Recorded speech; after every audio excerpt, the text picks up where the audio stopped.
Imagine se você não precisasse trabalhar 5 meses por ano apenas para pagar impostos. Ou seja, se você não precisasse ser um escravo do Estado.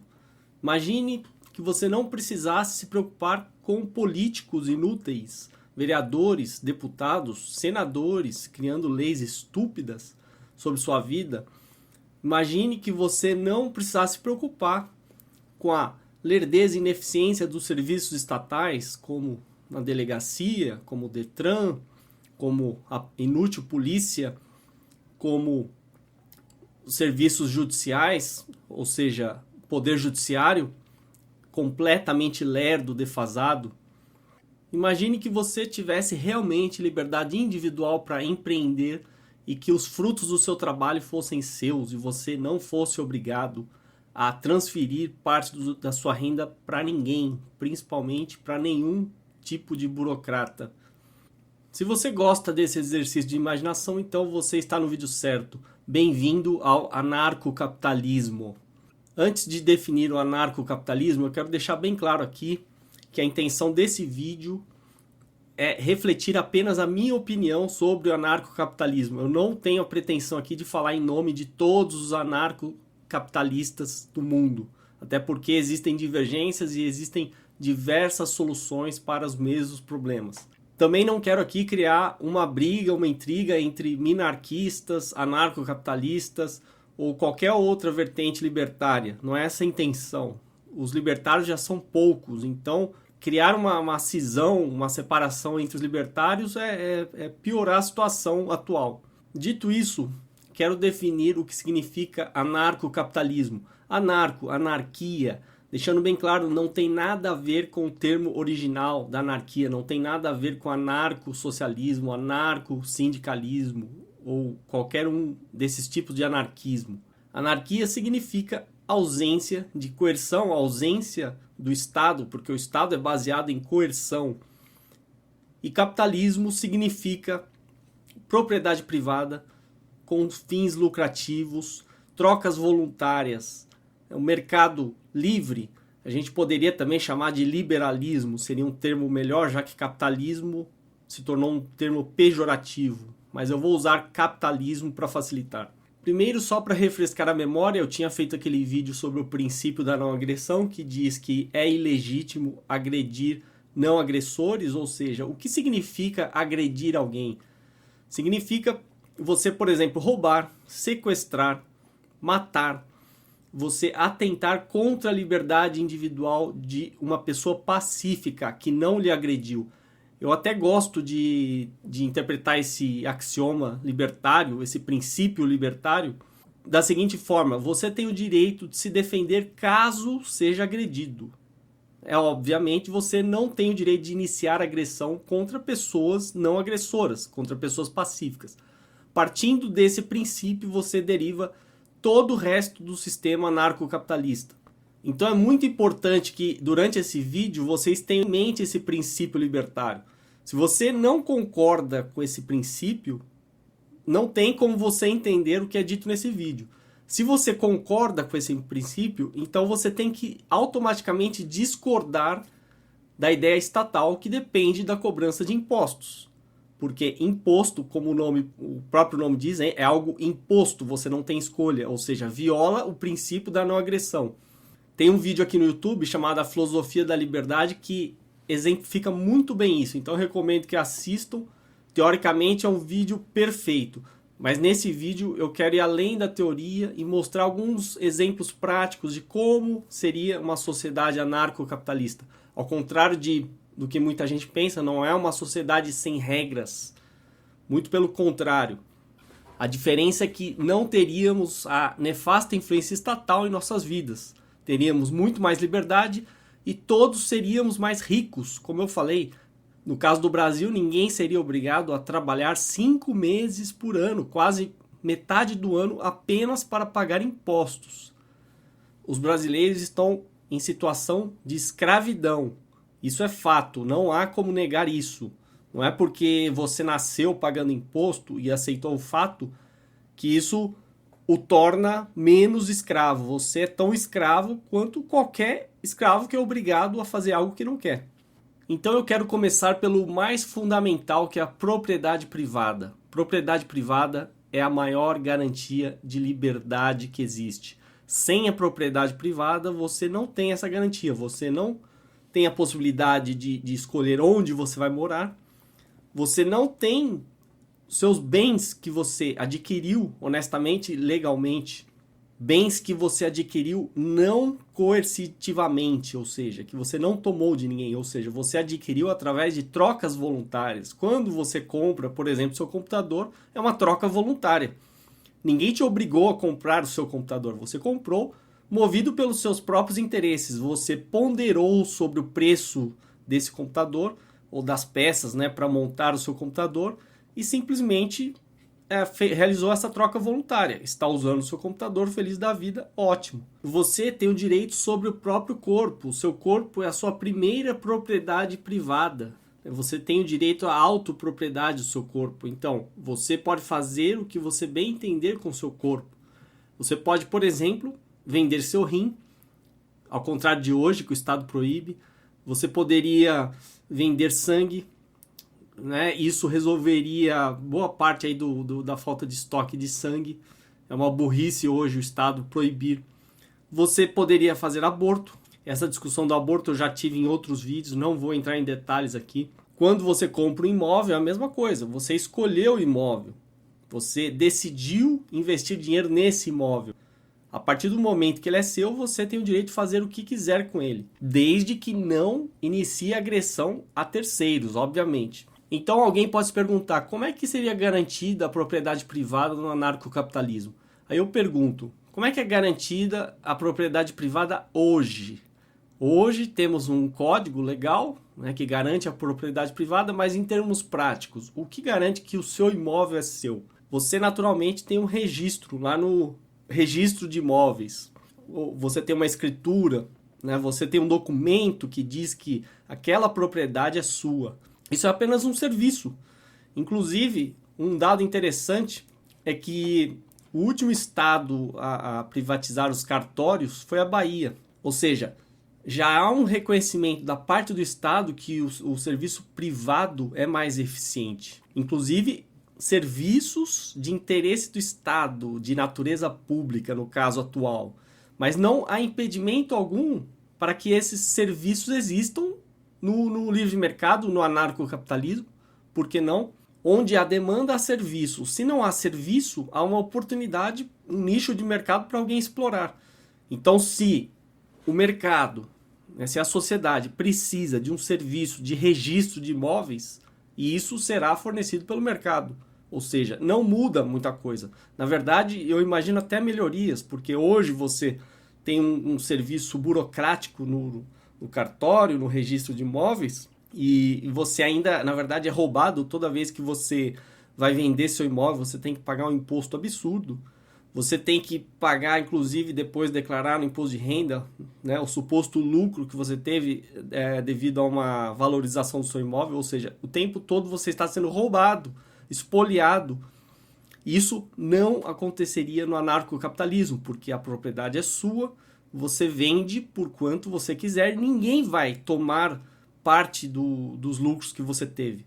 Eu imagino serviços de registro de imóveis concorrentes, né, onde um ofereceria recursos ou características melhores que os outros. Isso aí vai da imaginação de cada um. E aí alguém vai se perguntar, mas como eu vou confiar em um serviço de registro de imóveis, né, se não há um poder central garantindo que aquele serviço seria oficial? Realmente não vai existir um serviço oficial. Vão existir serviços que solucionam esse problema e o próprio mercado vai reconhecer esse serviço, né, como confiável. Se um serviço não é confiável, se por exemplo há fraudes, né, e lembrando que hoje nada impede que haja fraudes em um registro de imóveis ou um cartório, ou o que seja. Na verdade a gente confia, mas quem garante que não pode haver uma adulteração? Ninguém garante, a lei não garante. Então seria do interesse do prestador de serviço a maior confiabilidade no seu serviço, até para conseguir mais clientes. Isso é algo óbvio, mas naturalmente em qualquer sociedade existem conflitos. Então, se houvesse algum conflito dessa natureza ou qualquer outra natureza, Como é que isso seria resolvido? Aí entra a figura das agências privadas de arbitragem. Seriam outros serviços de arbitragem em que, a partir do conflito de duas partes, as duas partes concordariam em se submeter à decisão de uma agência privada de arbitragem, a um árbitro lá imparcial. Lembrando, por curiosidade, que hoje no Brasil, o próprio Estado já aprovou uma lei de arbitragem, ou seja, o próprio Estado reconhece a ineficiência do Poder Judiciário. E tem uma lei de arbitragem no Brasil em que duas partes em conflito podem nomear um terceiro de confiança para decidir sobre o conflito entre as partes. E o que esse terceiro decidir, as partes terão que acatar. É claro que alguém vai levantar a dúvida. E se uma das partes não quiser, não aceitar, né, se submeter a tal árbitro? É um problema dele. Ele pode não se submeter, mas isso não vai fazer o problema ser resolvido. Então a grande questão que se coloca aqui é: as pessoas querem resolver os problemas ou perpetuar os problemas? É muito mais natural e saudável que elas queiram resolver os seus problemas. Ninguém está interessado em criar mais problemas para sua vida. Só que a grande vantagem da arbitragem, na minha opinião, é porque as duas partes concordam com a decisão de um árbitro que as duas escolhem. É totalmente diferente de hoje você entrar com um processo na justiça, né, que mesmo a justiça vai tentar uma conciliação antes, mas muitas vezes não tem essa conciliação, e esse processo vai ser atribuído a um juiz natural, qualquer, que você não escolhe. Ou seja, você vai ter que aceitar na marra a decisão desse juiz, baseada em leis também que nem sempre você vai concordar. Eu não estou dizendo que a agência de arbitragem ela vai tomar decisões para agradar as pessoas. Ela tem a obrigação de ser o mais imparcial possível. Porque se ela não for imparcial, vai cair em descrédito, vai perder clientes para outras agências de arbitragem. É engraçado que os críticos do anarcocapitalismo, eles sempre pensam na pior hipótese possível, ou seja, diante de um conflito, as pessoas vão agir como animais e se matarem, quando na verdade não tem absolutamente nada a ver com isso. É como se as pessoas não conhecessem a natureza humana. O mercado ele só pode existir em um ambiente pacífico, ele não pode existir em uma zona de guerra. Então, a quem interessa começar mais e mais conflitos? Pelo contrário, como a Ayn Rand já dizia, o estatismo sim é um ambiente violento, é um ambiente coercitivo, é um ambiente que tira dinheiro das pessoas, que impõe regras e leis que nem sempre elas concordam. Ao contrário, o anarcocapitalismo seria um ambiente que iria promover muito mais a paz, né, e a resolução de conflitos de forma inteligente do que simplesmente usar o poder, a força estatal para impor a vontade do Estado. Isso não quer dizer que não existiriam conflitos. É claro que existiriam e é claro que os conflitos poderiam não ser resolvidos da melhor maneira. Mas eu lhes garanto que a possibilidade de resolução de conflitos seria muito maior nesse ambiente.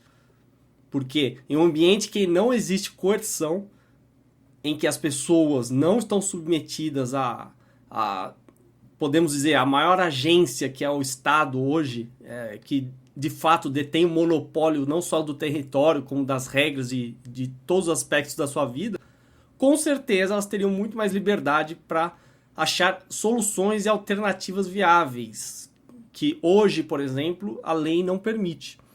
Só lembrando que a Ayn Rand não era anarcocapitalista. Eu só a cito porque, de fato, eu bebo de diversas fontes. E muitas das suas ideias eu concordo. E isso vai nos levar a outro ponto, que é a moeda. Em um ambiente sem Estado, sem Banco Central, quem iria decidir como seria a moeda? Lembrando que, por exemplo, o Banco Central é completamente inútil, desnecessário. Veja o caso do Panamá, que não tem Banco Central e ninguém lá está sentindo falta do Banco Central. Muita gente reclama contra monopólios, mas se esquece que o maior monopolista, inclusive em relação à moeda, é o Estado. Só ele pode emitir moeda. Ele decide que tipo de moeda, que valor vai ter, e ele interfere na economia de tal forma que gera essa situação grotesca. No caso do anarcocapitalismo, sem Estado, sem Banco Central, nós poderíamos ter os bancos emitindo as próprias moedas. E aí eu cito o livro do Nobel em Economia Friedrich von Hayek, A Desestatização do Dinheiro, vale a pena ler, onde ele propôs uma solução para termos várias moedas concorrendo no mercado. Por exemplo, vamos supor que um banco tivesse um tipo de moeda e ele garantisse lá uma quantidade razoável dessa moeda. É claro, ele não poderia emitir de forma desenfreada essa moeda, como faz hoje o governo, né, gerando inflação. E aí caberia a cada banco decidir se quer ou não atrelar a um padrão, por exemplo, um padrão ouro, resgatável em ouro. E essas moedas iriam concorrer no mercado, ou seja, o próprio mercado iria decidir qual o melhor tipo de moeda a ser usado. Não tem problema nenhum, você não precisa ficar preso a uma única moeda como é hoje, o real. Você teria várias opções e você teria mais liberdade para escolher. E é claro que o mercado também iria tender a privilegiar a moeda mais estável, né, a moeda que tivesse maior poder de compra, etc. Eu tenho certeza que vão aparecer críticos dizendo que o livre mercado vai propiciar a aparição de monopólios. Eles se esquecem que o governo, né, e o Estado, de forma geral, é o maior monopólio que existe. Detém monopólio sobre segurança, monopólio sobre território. No Brasil, temos monopólio até sobre os recursos naturais. Tem até uma reportagem aí de um fóssil encontrado que a Polícia Federal apreendeu, porque isso seria da União.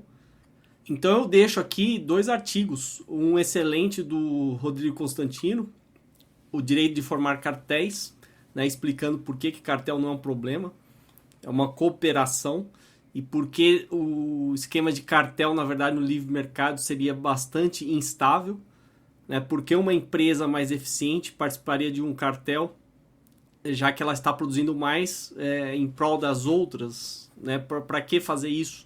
E um outro artigo excelente que destrói esse argumento dos monopólios, o mito do monopólio natural. Então quem tem interesse tem que ler esses artigos.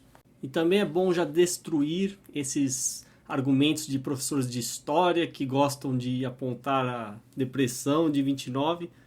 Por favor, assista esse vídeo aí, os 3 maiores mitos sobre a Grande Depressão e o New Deal. Agora, o principal ponto para o anarcocapitalismo seria justamente a vantagem para o consumidor.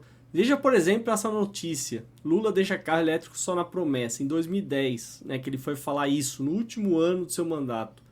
E eles estão pensando em ter carro elétrico aqui até 2013, ou seja, o Brasil, como sempre, atrasado. No anarcocapitalismo, a gente já poderia ter carro a hidrogênio, carro a ar comprimido, e carros elétricos já teríamos com toda certeza, né? Muito mais baratos, sem impostos, carros muito melhores. Outra coisa engraçada, essa notícia também de 2010, governo quer internet de 100 megabits até 2022, ou seja, uma velocidade que hoje no mundo já é considerada lenta, né? Ou quase obsoleta. O governo do Lula, né, em 2010 queria para 2022. Então tudo que depende do Estado, do governo, vai demorar para chegar. Porque é ele próprio que coloca esses obstáculos.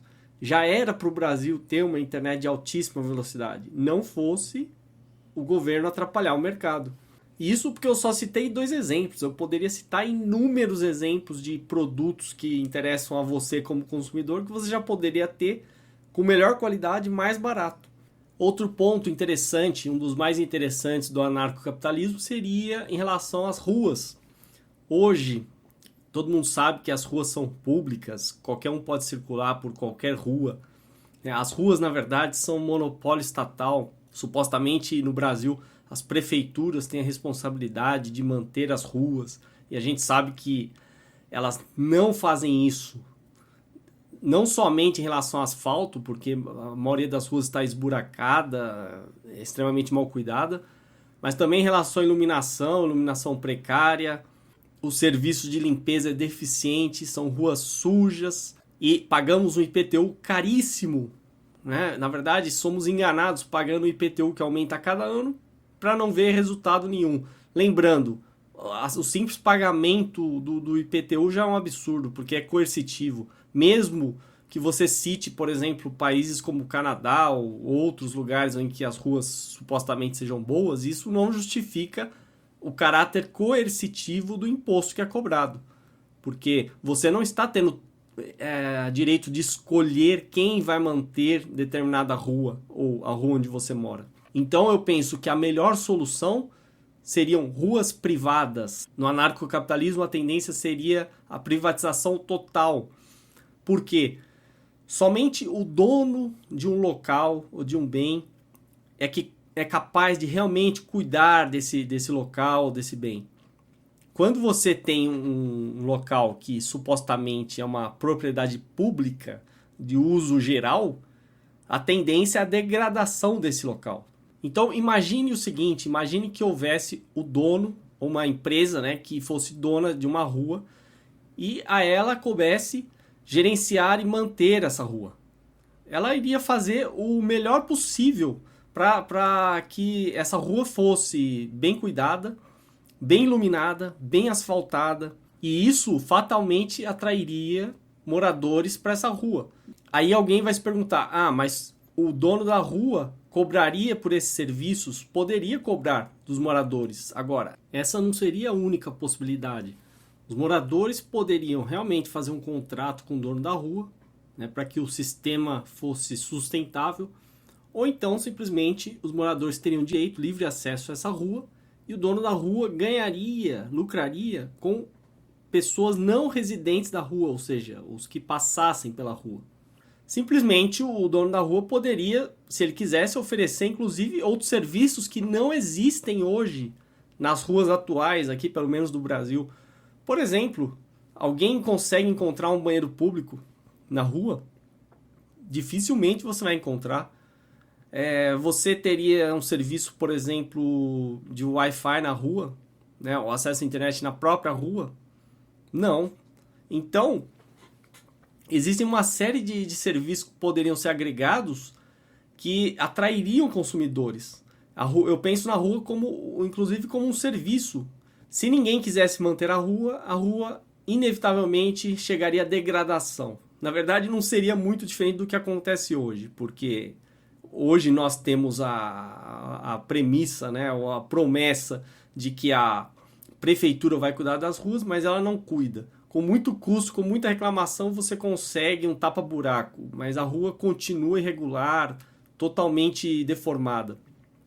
Então, a melhor solução continuaria sendo ruas privadas. É claro que alguém pode pensar em um caso mais básico, onde a rua seria propriedade comum, só que isso você tem que analisar as enormes desvantagens disso. Se a rua fosse propriedade comum ou ainda propriedade dos moradores, esses teriam que entrar em um acordo para saber como ela seria mantida. E ainda teria vantagem, porque, por exemplo, ruas residenciais que não quisessem que alguém que não fosse morador circulasse nessas ruas, poderiam simplesmente fechar essa rua à noite, por exemplo, né? Ou até o dia inteiro. Aí você vai se perguntar, mas como nós teríamos ruas fechadas? Hoje nós já temos ruas sem saída, nós não temos ruas que são fechadas. O acesso a essas ruas, inclusive, poderia ser cobrado, porque seriam ruas privadas. Ou seja, isso também aumentaria a segurança dos moradores do local e faria as pessoas valorizarem o acesso, né, que elas têm, por exemplo, caso fosse pago, a determinados locais. Ou seja, evitaria inevitavelmente desperdício de pessoas circulando e inclusive pessoas indesejadas, né? Inclusive ladrões, mendigos, por exemplo, ou simplesmente gente querendo descartar entulho. Hoje, por exemplo, não tem nada que impeça alguém de descartar um entulho aqui na rua onde eu moro, por exemplo. Se eu quiser, eu jogo entulho, jogo móveis velhos e não haverá fiscalização nenhuma. Em uma rua privada isso não iria acontecer. Mas aí você começa a se questionar, como é que não haveria uma tendência às ruas ficarem fechadas e as pessoas serem impedidas de circular? O mercado, ele depende da circulação de pessoas. Como é que o comércio ia sobreviver se as pessoas não tiverem acesso? Imagina, por exemplo, um shopping. Um shopping ele tem uma área grande, né? Ele permite a entrada, fornece estacionamento. Dentro do shopping você tem vielas para os consumidores circularem. Tudo isso para facilitar o acesso às lojas. A mesma coisa no anarcocapitalismo. Como é que você vai ter acesso ao comércio, às lojas, supermercados e todo tipo de serviço? Você tem que ter essa liberdade de circulação. Então seria inviável criar esse impedimento, porque o próprio comércio seria prejudicado. Então seria principalmente do interesse do comércio facilitar a circulação. Eu até arrisco dizer, muitas vezes, se você imaginar ruas comerciais, onde só há comércio, os próprios comerciantes teriam o maior interesse em manter essas ruas plenamente acessíveis à população e muito bem cuidadas para atrair o maior número possível de consumidores, assim como acontece nos shoppings. Se você está dentro de um shopping, você tem segurança, você tem um ambiente limpo, né? Por isso que eles atraem consumidores. Agora, imagine ruas bem cuidadas, quase comparáveis a uma limpeza, né? Um cuidado que um shopping tem. Seria perfeito para o consumidor, sentiria seguro e poderia fazer as suas compras à vontade. Uma outra aplicação bem interessante para quem gerenciasse as ruas seria aproveitar o potencial que elas têm para gerar energia.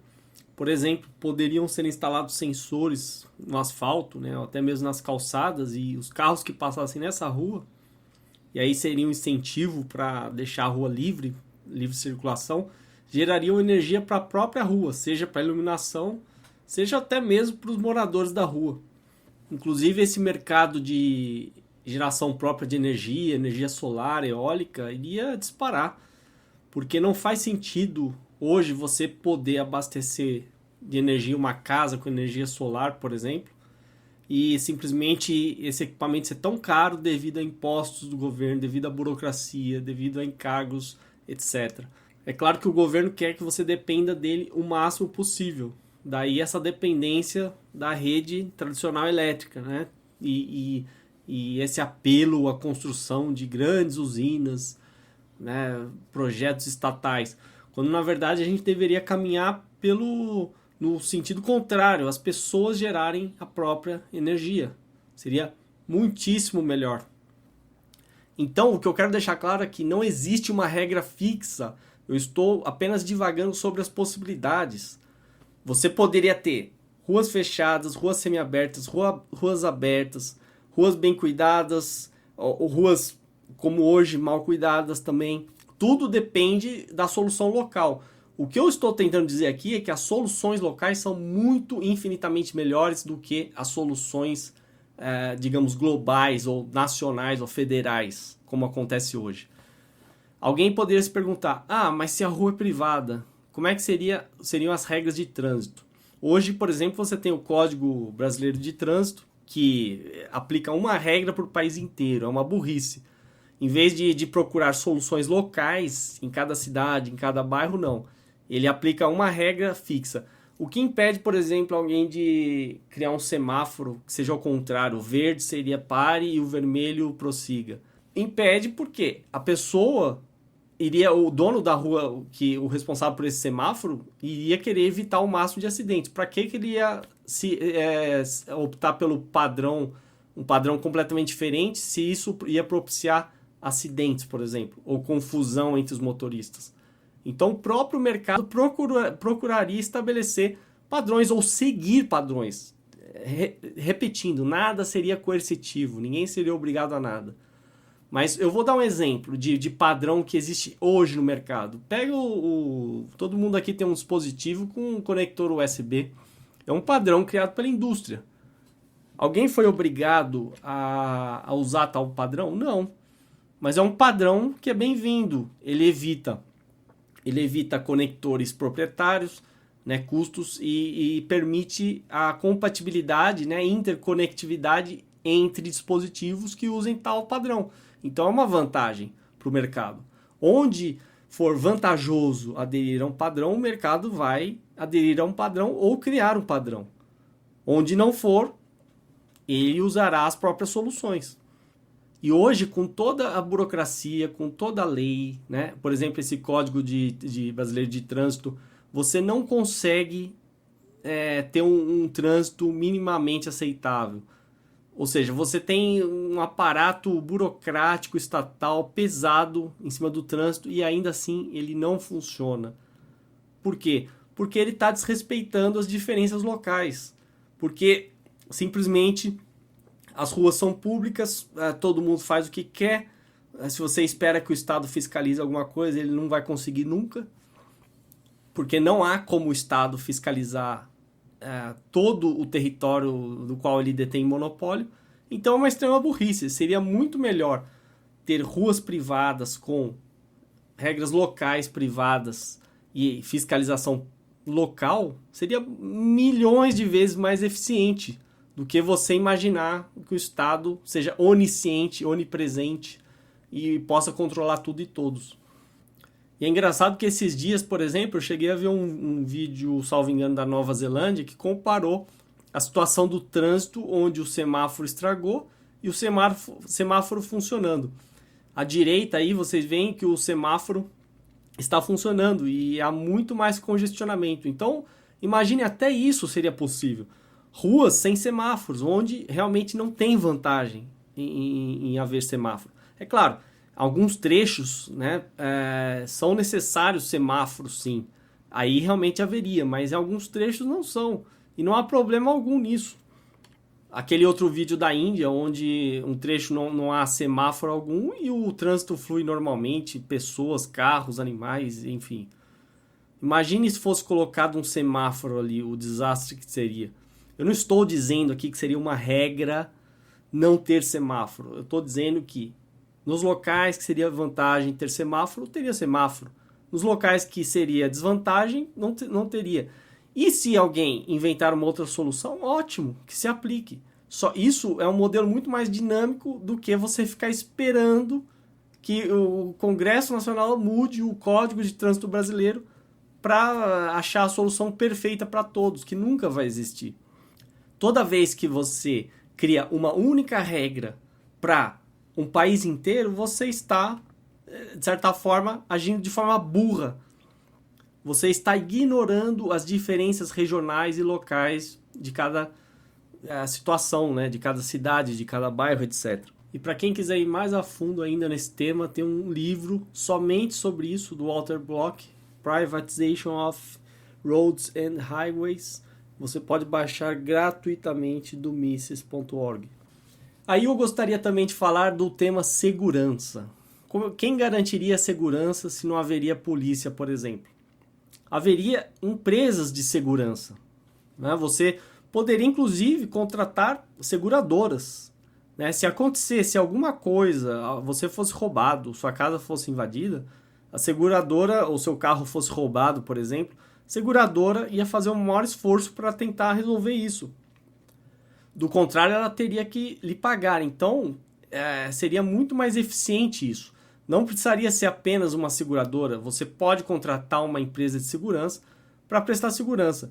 Só que a vantagem é o seguinte: você não vai trabalhar 5 meses por ano para achar que tem segurança que você não tem. Além do que, não teria impedimento nenhum a você ter uma arma. Se você tivesse uma arma, por exemplo, de repente a empresa de segurança até diminuiria a apólice de seguro, porque você está mais protegido, teria mais condições de se defender. Seria uma vantagem.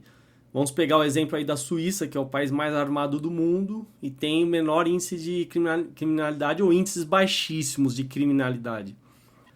E as pessoas, elas precisam fazer um esforço para sair dessa ideia estatal, né, de pensar em código penal, crime, etc. Porque não existiria uma lei sendo imposta a todos. Então, por exemplo, vamos supor que um ladrão entre na sua casa e você mate o ladrão. Existe alguém da parte do ladrão interessado em resolver isso? Se existe, a pessoa tem todo o direito de recorrer a uma agência de arbitragem, né, e convocar você para que seja avaliado se você concorda em um árbitro julgar se você agiu corretamente ou não. Agora, o interessante é o caso da pessoa, como eu falei antes, não aceitar, por exemplo, a decisão de um árbitro. Ora, Uma coisa que eu não falei até agora, que essa sociedade anarcocapitalista, ela seria baseada em contratos. Então, todas as trocas voluntárias que você fizer seriam baseadas em contratos. Esses contratos poderiam exigir uma série de obrigações, né, deveres. Então, por exemplo, a partir do momento que você entra, por exemplo, numa loja, você já estaria concordando tacitamente com o contrato, ainda que não fosse assinado, mas a partir do momento que você entra nessa loja, você está concordando e, por exemplo, não matar ninguém nessa loja. Né? Do contrário, você sofreria uma série de represálias. Então você imagina o seguinte, imagina o sujeito que mata alguém ou que sequestra. Né? Uma das soluções, se ele não quisesse submeter à arbitragem, seria simplesmente ele cair no ostracismo. E aí ele ia se ferrar muito mais do que hoje. Lembrando, no Brasil, temos 50 mil homicídios por ano, 92% não são solucionados.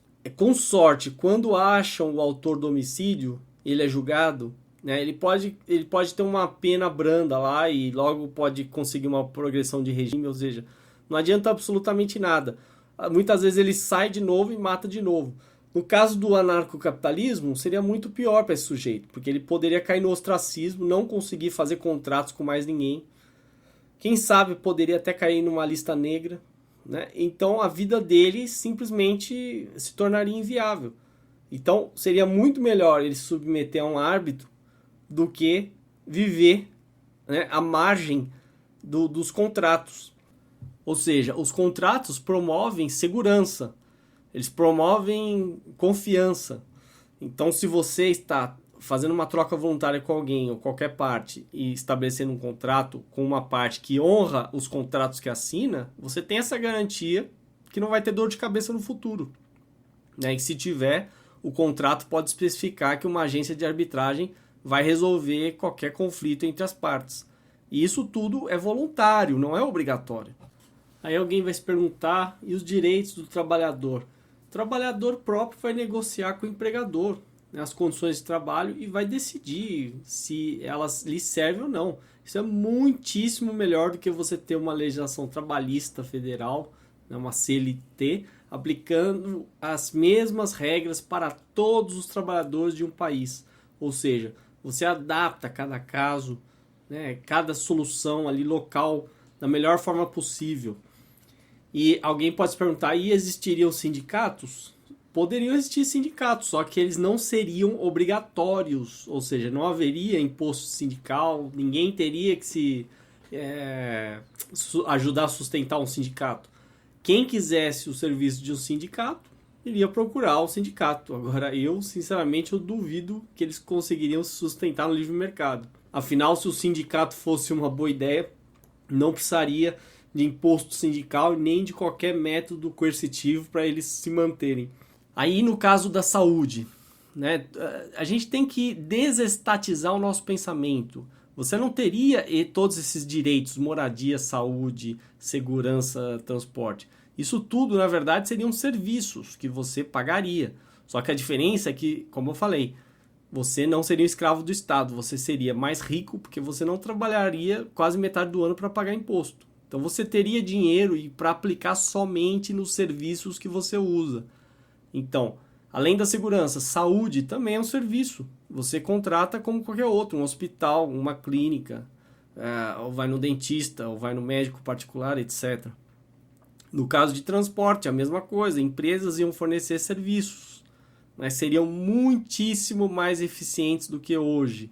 Hoje você tem essa completa bagunça do transporte público, metrô, ônibus, etc. Tudo lotado, saturado, e no mercado livre, no anarcocapitalismo, você teria diversas empresas concorrendo, tentando fornecer o melhor serviço possível para conseguir o maior número de consumidores. Aí uma outra questão que pode surgir é quem controlaria, por exemplo, o espectro eletromagnético, né? As ondas eletromagnéticas que são usadas. Por exemplo, hoje a Anatel regula que operadora vai usar determinada faixa de frequência. Isso aí o Rothbard já falou também sobre isso, falando que até isso poderia ser propriedade privada, ou seja, hoje você já tem operadoras operando em determinadas faixas de frequência, isso continuaria. Mas imaginando um mundo onde nenhuma opere, a primeira que conseguisse operar numa frequência tal, numa determinada área para instalar uma antena, ela poderia ser a dona legítima daquela faixa de frequência. E ela depois poderia vender essa posse dessa possibilidade de difundir essa faixa de frequência para outras. Haveria um verdadeiro mercado. Não seria algo engessado como é hoje, onde a Anatel cria regras estúpidas, fora o custo altíssimo, né, que a Anatel impõe nos leilões aí e realmente impede a entrada de novos concorrentes. O mesmo se daria para rádio e TV. Então não vejo problema nenhum nisso. Aí outro argumento que geralmente eu ouço é: quem protegeria a Amazônia, né, os recursos naturais? Se você quer proteger a natureza, privatize-a. Ou seja, ninguém melhor que o dono de um local para cuidar dele. Se o Greenpeace quer proteger a Amazônia, ele poderia comprar a Amazônia, se ele fosse capaz, né? Ele poderia arrecadar dinheiro dos simpatizantes da causa e comprar a Amazônia e preservá-la como quiser, sem problema algum. Inclusive tem que acabar com essa visão romântica, né? Esse fetiche de que os índios são os donos, né, dessas terras da Amazônia.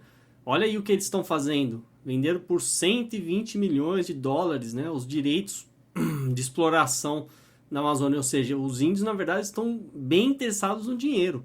Então esse processo, digamos, de privatização já está acontecendo.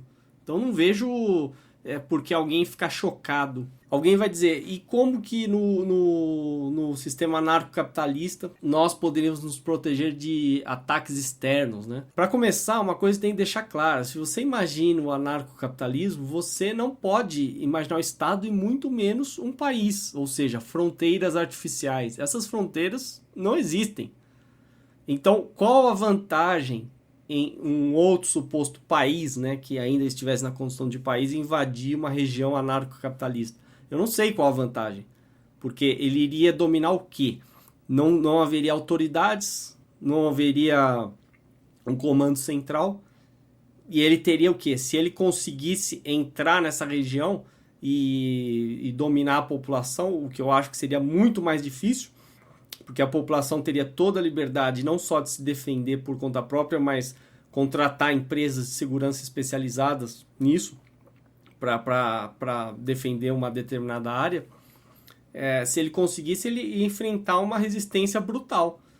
Lembrando, por exemplo, que não é fácil você invadir, por exemplo, um país como Afeganistão. Você já enfrenta dificuldades. Estados Unidos, que é uma potência, já enfrentaram dificuldade no Iraque.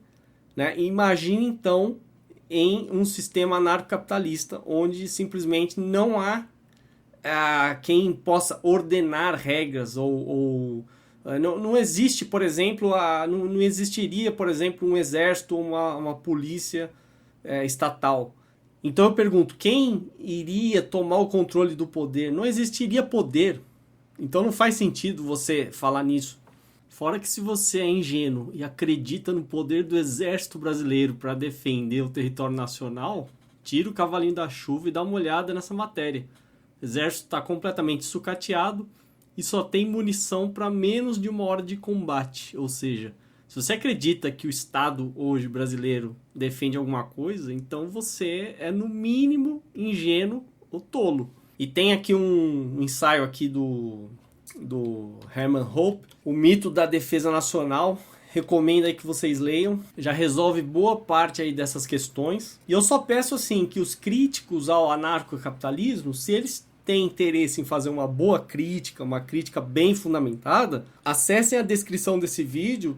Coloquei várias referências, tanto em texto, em vídeo, em livros, e dediquem algum tempo a ler isso. Tentem achar as brechas.